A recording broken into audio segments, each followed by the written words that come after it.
Hola, ¿cómo están? El día de hoy nos encontramos en Beijing, para ser más específicos en la librería Mil Gotas, junto a su fundador, que es Guillermo Bravo, una persona que viene desde Argentina, pero que ya lleva 10 años viviendo por acá en Beijing. Una persona muy interesante y que tiene varios proyectos culturales de los que ya nos irá platicando. Guillermo, ¿cómo estás? Muy bien, muy bien. ¿Qué tal? Gracias por venir, ¿eh? No, hombre, para mí es un gusto conocer este espacio. Bueno, platícanos brevemente acerca de qué es Mil Gotas. Sí. Bueno, Mil Gotas es antes que nada una librería. Es una librería de libros española aquí en Pekín. Tenemos otra en Chongqing. Es la única librería que tiene libros en español, ¿no? Bueno, entonces tenemos básicamente literatura escrita originalmente en español y después literatura china traducida al español. Y después lo que tenemos es una editorial que publicamos literatura china traducida al español y también latinoamericanos al chino. Y ahora abrimos una galería de arte latinoamericana aquí en China. Oye, qué interesante. Como mencionaba al principio, tú eres de Argentina. ¿Cómo es que llega una persona de un país tan lejano a vivir aquí en Pekín? Un dato curioso es que las capitales de países más alejadas del mundo son Buenos Aires y Beijing. Están básicamente a extremos opuestos del planeta. Bueno, en mi caso particular, siempre tuve mucho interés por China en el sentido como algo exótico. China o Japón, cuando era niño me interesaba así. Después, cuando al digamos, 23, 24 años me fue a vivir a Francia y sentía que no era tan diferente Argentina, a pesar de ser muy diferente. Y buscando algo más diferente, vine aquí 4 o 5 meses en 2008. En ese momento estuve, digamos, simplemente escribiendo para medios de Argentina, así. Y luego volví a Francia. Y en 2013 me propusieron un trabajo aquí a partir de ese primer viaje que yo había hecho, que había conocido gente, etc. Me invitaron para ser aquí profe en la universidad. Entonces sigo en ese trabajo. Y bueno, así llegué a China con la idea de estar 1 o 2 años y luego regresar a Francia. Pero finalmente me he quedado, ya llevo 10 11 años y bueno, me ha gustado, por supuesto, y ahí empezamos los otros proyectos, la librería, la editorial. Sí. Oye, y bueno, esta universidad que la mencionas es una de las más importantes de China. ¿Nos podrías compartir un poco cómo es ser profesor dentro de una de esas universidades? Ser profesor aquí es muy, muy agradable en mi caso, por el vínculo con los alumnos. Eso yo es algo que si algún día, por ejemplo, en mi caso yo tengo clase 2 días por semana, los lunes y los miércoles. El lunes pasado no tuve clase por una cuestión de organización y etcétera. Y me faltaba ver a los chicos, los que digamos los extrañaba. Es que se crea un vínculo muy bueno porque como habrán visto ustedes por acá, la gente es muy amable, muy... Entonces eso es algo bueno, es el vínculo de los alumnos, la seriedad de ellos que están todo el tiempo estudiando, etcétera. Parte que me falta un poco comparado con Argentina es un poco el desafío de los estudiantes argentinos, quizás preguntan más, interfieren más, etcétera. Esa especie de respeto que se tiene por el profesor acá a veces hace que no sean muy participativos. Y después otra cosa súper interesante como profesora aquí es que uno tiene acceso a un punto de vista completamente diferente, que es el de un joven chino, ¿no? Entonces, por ejemplo, yo enseño literatura, uno accede a lecturas que uno nunca sospechó. ¿Cómo lee un joven chino a Cortázar o a Borges? Eso te da una renovación de ese autor súper interesante.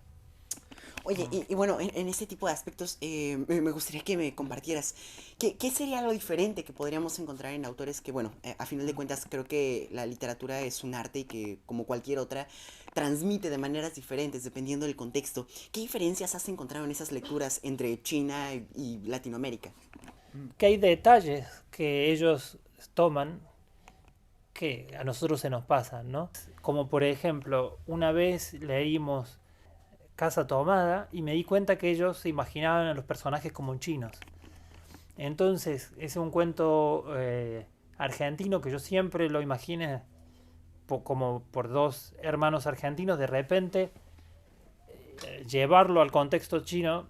Entonces ahí me di cuenta que cuando uno lee casi siempre termina poniendo en el contexto que conoce, aunque sea un Claro. libro chino, etcétera. Entonces ahí se dan renovaciones súper interesantes. Después creo que la distancia, inclusive el malentendido, etcétera, enriquecen mucho a un autor, ¿no? Si es simplemente, yo digo la palabra rojo y se entiende la palabra rojo, no es tan rico como si se suma toda la distancia, etcétera. Así que sí, más me acuerdo un montón de anécdotas de lectura que de una cosa tan más profunda que tendría que pensarla más, de repente de cómo se leen acá autores. También me acuerdo de una chica que me decía, ¿por qué hay perros en las calles en tal libro? ¿A poco? Claro. Y bueno, yo decía, "Pues, hay ciudades de Argentina", era un libro de Samantha Schwelbich, una autora argentina, y que hay ciudades de Argentina donde hay perros en las calles, no es tan raro. Y claro, acá no, no hay imposible. Entonces, eso, toman como un detalle esencial algo que era totalmente pasajero dentro del libro, ¿no? Porque también Ese, es como una claro, forma de conocer los otros sí. lugares, el leer esos textos. ¿Alguna Mm. vez te imaginaste, digamos, cómo podría llegar a ser China quizá a través de los libros? Porque digo, China a final de cuentas es un país muy diferente en cultura, en otros aspectos también, incluso dentro de las propias ciudades, ¿no? Los espacios tan amplios, a las ciudades latinoamericanas, ¿no? No he tenido la oportunidad de estar en Argentina, pero lo puedo imaginar también similar a México, ¿no? Entonces, ¿alguna vez te imaginaste tal vez como esta seguridad que a veces se puede vivir acá?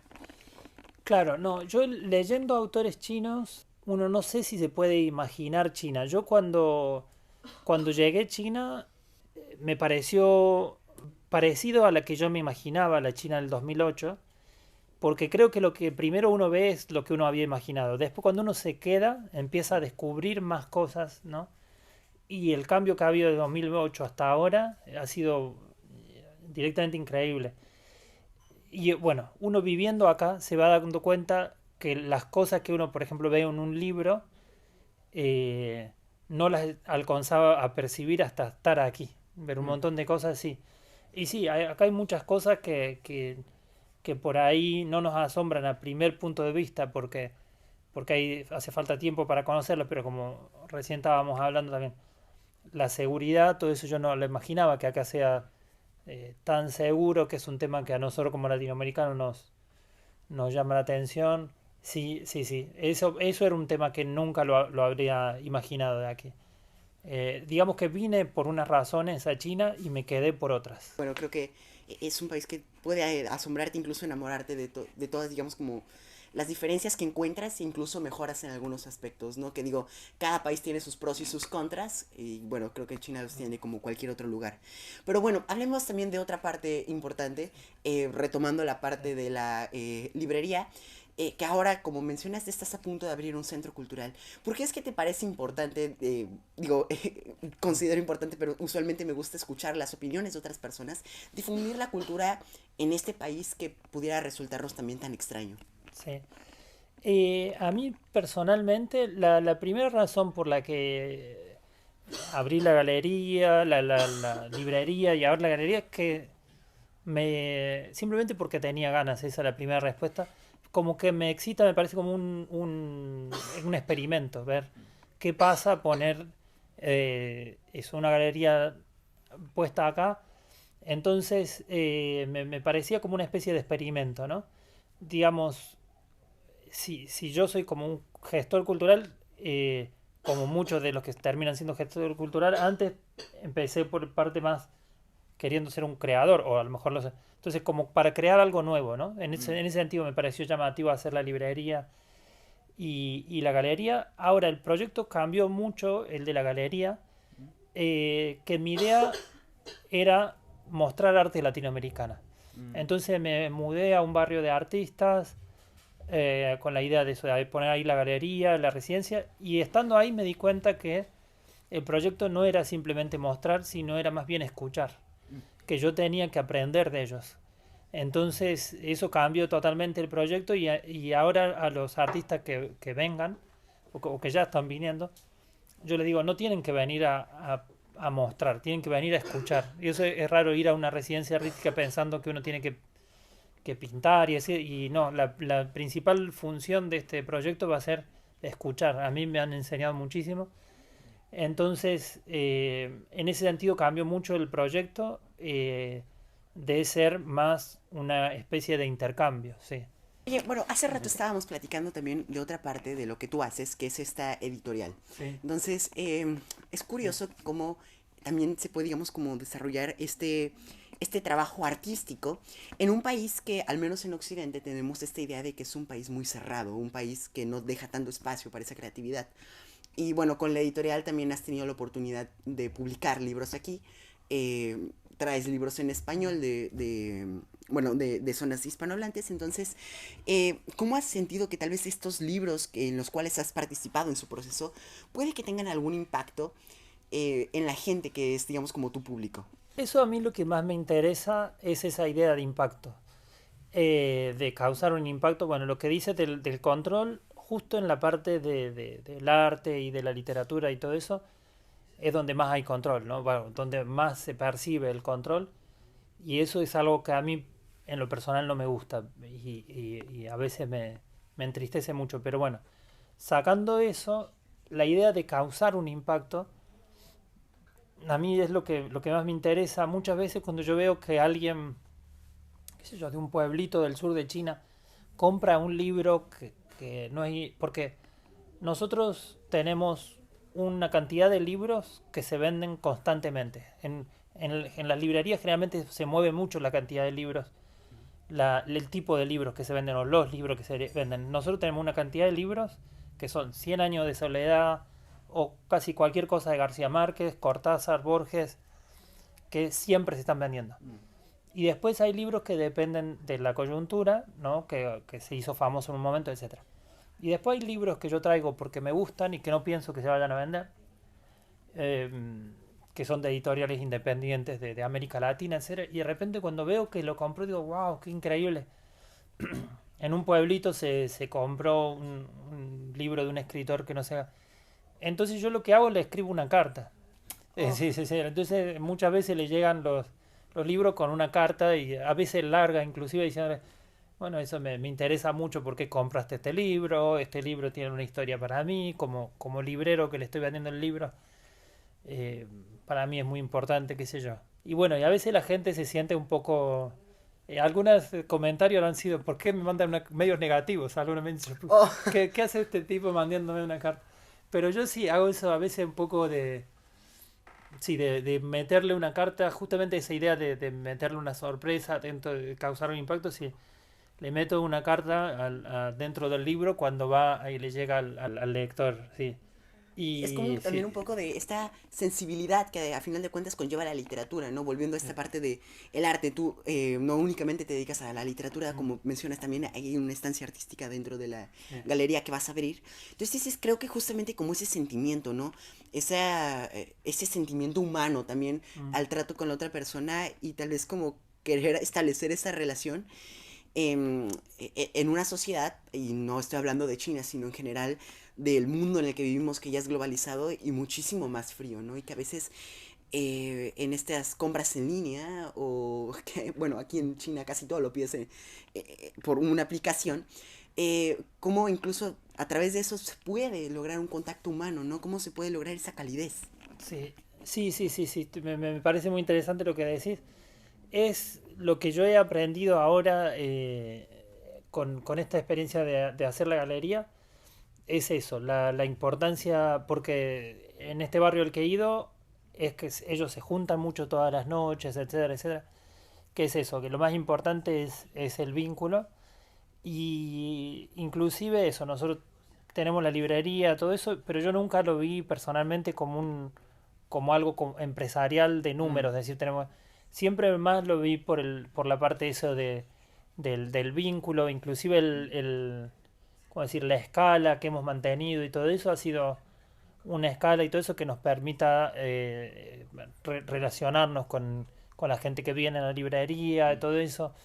A mí eso es lo que más me importa, o sea, y yo creo que eso es un poquito lo que ha llamado la atención de la librería, que no era simplemente una empresa que abrió para vender libros, sino que a lo mejor viene uno, o viene un grupo de estudiantes a la librería y terminamos tomando mates todos juntos, entonces claro, a ellos ponen fotos de diciendo, "Ah, estamos tomando mates", que obviamente para nosotros es muy común, pero para un lector chino que viene a comprar un libro y encima termina tomando mates, que es algo típico de Argentina, y charlando, sí, pero para mí eso es lo más importante y valioso, que es el vínculo con los demás. Sabes, ahora acá en China casi todos los libros se compran online, Mm.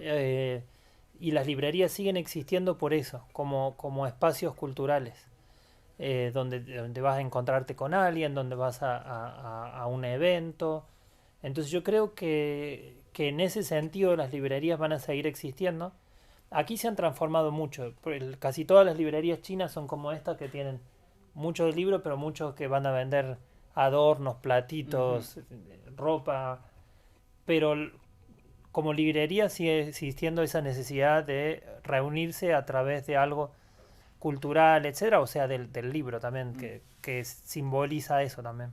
A final de cuentas, las librerías son, digamos, o bueno, estos espacios culturales son los herederos pienso quizá de las ágoras que había en Grecia, ¿no? Que son centros donde te reúnes a platicar a final de cuentas, ¿no? Es un espacio también como para la creatividad, para el esparcimiento, para el también desarrollo del conocimiento incluso, ¿no? Una forma de pensar, de salirte, digamos, a veces como de estos mundos tan, como mencionaba, fríos o a veces también estresantes, ¿no? Que, bueno, en China se vive una presión de repente mucho, ¿no? Creo que Sí, también lo has visto en tu sí. faceta como profesor. Sí, sí, sí, sí, sí. Eso es algo que a los estudiantes les un peso muy importante. En la universidad ya un poco menos que en la escuela secundaria, porque ellos tienen que rendir cuando tengan 17 un examen muy muy importante, que básicamente puede definir el destino de su vida, porque de acuerdo a la calidad del examen que hagan pueden ir a Beida, que es la universidad número uno, Tsinghua, etcétera, o ir a la universidad número 100, y eso va a cambiar toda tu vida. Claro. Porque sí, acá por ejemplo, si tú eres estudiante de Beida, te pueden dar un crédito en el banco, y si vas a otra universidad, quizá no. O sea que hasta ese nivel, ¿no? Entonces, desde la infancia hasta los 17 años, sabes que va a pasar por esa. O sea, la instancia del examen es muy importante aquí. Y después sí, aquí se pone mucho en ese sentido del rendimiento que se pueda contar en números, en examen, etcétera. Y es una gran presión para ellos. Yo en ese sentido prefiero nuestros sistemas más basados en otros valores. Pero sí es una presión muy grande para ellos. Ellos se quejan de eso también, sí. El examen nacional de acceso a la universidad, mejor conocido como Cao, es el examen que presentan los estudiantes chinos que quieren entrar a la universidad ante el gobierno, y esto sucede desde 1952, que es cuando se instauró este examen, aunque ha tenido algunas intermitencias. Este examen es bastante diferente a lo que conocemos en otros países del mundo, como en México, en el que tú vas con una universidad, le dices a qué carrera quieres entrar y presentas el examen enfocado en esa carrera. En este caso, lo presentas ante el gobierno y ahí no solamente le dices a qué carrera quieres entrar, sino que lo dividen principalmente en dos ramas, artística o científica. En artística, por ejemplo, también incluyen las humanidades. Y es dependiendo de esas dos opciones el examen que vas a presentar. Y este examen está enfocado en encontrar las aptitudes y las áreas en las que es más débil ese estudiante que lo está presentando. Es por eso que este examen está diseñado también para definir a qué tipo de universidad puedes entrar. Dependiendo del puntaje que obtengas en ese examen, es a qué tipo de universidad te puedes ir, ya sea la mejor o una no tan buena, o quizá también dependiendo de tu puntaje o también de las áreas en las que destaques, puede que el gobierno te diga que ni siquiera vayas a la universidad y que mejor nada más estudies un oficio. Esto varía mucho dependiendo de las aptitudes de la persona que lo presenta o también de las dificultades que él tenga, porque si estás pidiendo una carrera matemática pero tienes más habilidades para las humanidades, el gobierno te va a decir mejor enfócate en esta área. Como bien explica Guillermo, Este es un examen que define muchos aspectos de la vida de los que los presentan, debido a que esto no solamente va a impactar en su educación, sino también en su futuro como adultos funcionales en una sociedad. Porque si, por ejemplo, quieres pedir un crédito a un banco, si obtuviste un mejor puntaje, es más probable que hayas ido a una mejor universidad y por lo tanto que tengas un trabajo mejor remunerado y por lo tanto puedas pagar mejor ese crédito que estás solicitando. Es por eso que tiene una carga sociocultural muy importante para los chinos. Y de hecho, me tocó estar en China en la época en la que los jóvenes estaban preparando desde semanas antes para ir a presentar ese examen. Porque si de por sí es difícil, imagínense la presión y la carga que es saber que eso va a definirte toda tu vida. Y es debido a esta carga que tiene este examen que se genera un curioso efecto dentro de la sociedad las semanas previas a presentar este examen. Por ejemplo, me tocó ver un fenómeno muy extraño y es que la muralla china, el día que fui a visitarla, estaba prácticamente vacía. Y esto sucede porque los jóvenes están estudiando en casa y las familias hacen toda una ceremonia para que ese joven se concentre y que después, cuando vaya a presentar el examen, obtenga un mejor puntaje. Y esto va desde el simple guardar silencio para que se pueda concentrar hasta ir a algunos centros ceremoniales o religiosos para pedirle a sus diferentes dioses que apoyen a ese niño que va a ir a presentar ese examen. Y es por eso que los jóvenes en escuela secundaria y preparatoria tienen una presión muy alta de sacar buenas notas, de estudiar más para tener un mejor futuro. Muchas gracias, Guillermo, por tan interesante plática. Pues creo que también los libros siempre son un espacio para un encuentro, entonces es para mí un gusto haberte poder. Muchísimas gracias por venir hasta acá, ¿eh? Ahora te voy a seguir más en tus redes y todo eso. Dale. Pues Muchas muchísimas gracias. gracias, Guillermo. Vale, nos vemos.